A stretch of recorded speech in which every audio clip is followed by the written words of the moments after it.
নমস্কার বন্ধুরা, আমি রানী চলে এসেছি আজকে একটা বিশেষ রেসিপি নিয়ে। তো আপনারা দেখে নিশ্চয়ই বুঝতে পারছেন কিসের রেসিপি। হ্যাঁ, ঠিকই ধরেছেন, এটা হচ্ছে ডিমের কারি, তবে এমনি নয়, হাঁসের ডিমের কারি। তো চলুন কিভাবে কি করছি দেখে নিন। আর বলে রাখি যে ভিডিওটা ভালো লাগলে অবশ্যই শেয়ার করবেন।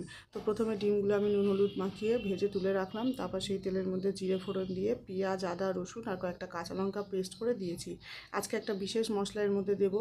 তারপর নুন, হলুদ, লঙ্কার গুঁড়ো দিয়ে দিলাম। দিয়ে একটা বিশেষ মশলা যেটা বললাম সেটা হচ্ছে বাজারে যে গরম মশলার প্যাকেট পাওয়া যায়, সেটা হচ্ছে গোলমরিচ, সাজিরে, তারপর হচ্ছে এলাচ, দারচিনি আর জায়ফল, জয়িত্রী, এগুলো সব একসাথে, আর হচ্ছে রোজ পিটেল, এগুলো সব একসাথে শুকনো খোলায় নেড়ে আমি গুঁড়িয়ে নিয়েছি, সেইটাই একটু দিয়ে দিলাম এখানে।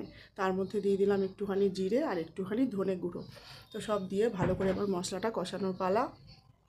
তারপর এখানে একটুখানি মিক্সির বাটি ধোয়া জলটাও দিয়ে দিলাম, দিয়ে ঢাকা দিলাম মশলাটা কষানোর জন্য। তারপর ঢাকনা খুলে মশলাটা কষিয়ে নেওয়া হয়ে গেছে। ঢাকনাটা খুলে তারপর আমি এর মধ্যে ডিমগুলো দিয়ে দিলাম, দিয়ে এবার পরিমাণ মতো জল দিতে হবে। পরিমাণ মতো জল দেবেন, দিয়ে এবার এটাকে ফুটতে দিতে হবে। তো এটা আর ঢাকার কোনো প্রয়োজন নেই, এমনি এটা গ্যাসটা সিমে রেখে ফুটতে দিতে হবে। তো ঝোলটা যে যেরকম এই সময় চাইবেন করে নেবেন, আর লাস্টে অবশ্যই গরম মশলা অ্যাড করে নামিয়ে নেবেন হাঁসের ডিমের কারি।